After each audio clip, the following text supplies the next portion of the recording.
Assalamualaikum warahmatullahi wabarakatuh.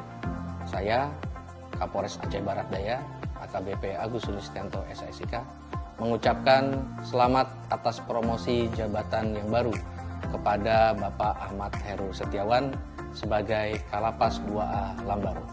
Sebagai mitra kerja, kami sangat terbantu sekali dan juga berkolaborasi sangat baik antara Polres Aceh Barat Daya dan juga Lapas Blangpidi. Selanjutnya, kami mengucapkan terima kasih atas sinergitas selama ini antara Polres Aceh Barat Daya dengan Lapas Blangpidi, dan saya yakin bahwa Pak Heru akan memberikan energi positif di tempat yang baru nanti.